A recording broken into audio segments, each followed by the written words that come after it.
नमस्कार दोस्तों, आप सभी का स्वागत है मेरे इस YouTube चैनल गर्व एकेडमी में। और गर्व एकेडमी में मैं आपके लिए लेकर के आता हूं एक से बढ़ के एक एजुकेशनल वीडियोस। तो दोस्तों, अगर अब तक आपने इस चैनल को सब्सक्राइब नहीं किया है तो चैनल को सब्सक्राइब जरूर कर लें, और चैनल को सब्सक्राइब करने के बाद ऑल अपडेट्स पर बेल बटन को पुश करना बिल्कुल ना भूलें, जिससे हमारे आने वाले हर वीडियोस के नोटिफिकेशन आपको समय रहते मिल सके। चैनल के कम्युनिटी सेक्शन में जाकर के आप ढेर सारे MCQ क्वेश्चंस को सॉल्व करिए, डेली सॉल्व करिए, और इससे अपना जीके और करंट अफेयर्स लगातार अपडेट रखिए। आज एक बहुत ही ज्यादा इंपॉर्टेंट टॉपिक हम लोगों ने कवर करना है, और यह है फाइनेंशियल इमरजेंसी यानी वित्तीय आपातकाल।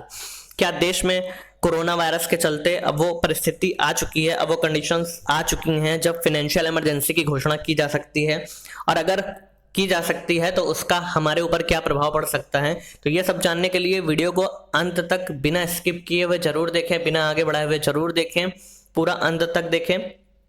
तो सबसे पहले बात करते हैं आपातकाल।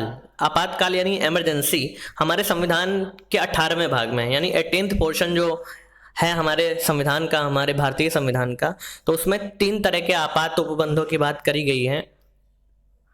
अनुच्छेद 352, अनुच्छेद 356 और अनुच्छेद 360, यानी आर्टिकल 352, आर्टिकल 356 और आर्टिकल 360। तो उसमें से जो सबसे आखिरी आर्टिकल 360 है उसमें वित्तीय आपातकाल की बात करी गई है। यानी जब भारत में वित्तीय साख और वित्तीय स्थिरता को खतरा होगा तो हमारे संविधान के अनुच्छेद 360 के अनुसार भारत में वित्तीय आपात को लगाया जा सकता है। कब लगता है? जब वित्तीय साख और वित्तीय स्थिरता को खतरा होता है, तब अनुच्छेद 360 के अंतर्गत वित्तीय आपात यानी फाइनेंशियल इमरजेंसी को लगाया जाता है। कितने समय के लिए लगाया जा सकता है, इसकी क्या अवधि होती है? तो पहली बार में सिर्फ 2 माह या 60 दिन के लिए इसे लगाया जाता है, लेकिन हमारे संविधान में कोई स्पष्ट प्रावधान नहीं है इसकी अधिकतम समय सीमा को लेकर के कि कब तक ये लगा रह सकता है।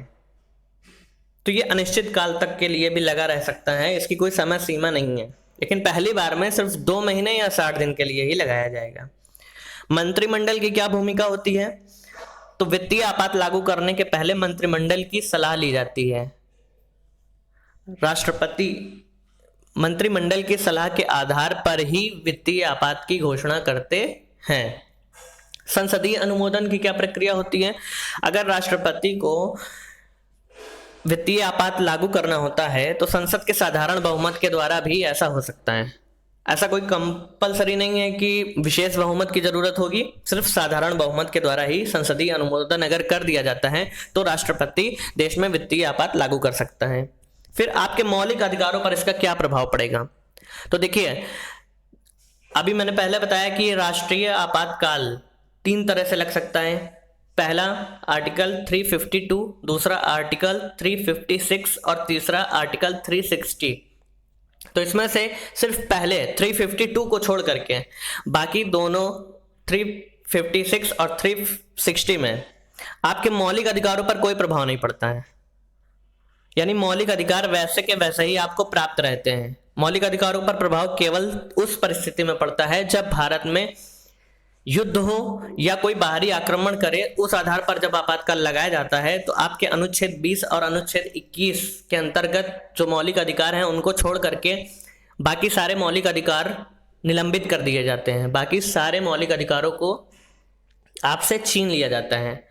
लेकिन अनुच्छेद 360 के अंतर्गत आपके किसी भी मौलिक अधिकार में कोई भी प्रभाव नहीं पड़ने वाला है, सिर्फ वित्तीय आपात लागू होता है।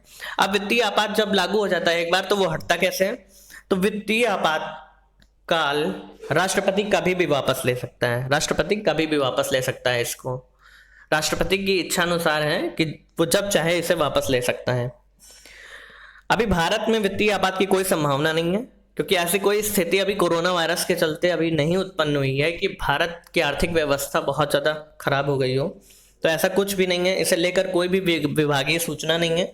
हमारी जो FM यानी finance minister Mrs Nirmala Sitharaman है, अभी तक उन्होंने भी इस बारे में कोई कमेंट नहीं किया है। इस बारे में सिर्फ लोग अफवाह फैला रहे हैं और सिर्फ कयास लगा रहे हैं कि हाँ ऐसा संभव है, लेकिन ऐसा कुछ भी नहीं है। वित्तीय आपातकाल लागू करने वाली कोई बात अभी हमारे भारत में नहीं आई है। तो दोस्तों, ये हमारा एक छोटा सा वीडियो था वित्तीय आपातकाल को लेकर के। अगर आपको अच्छा लगता है तो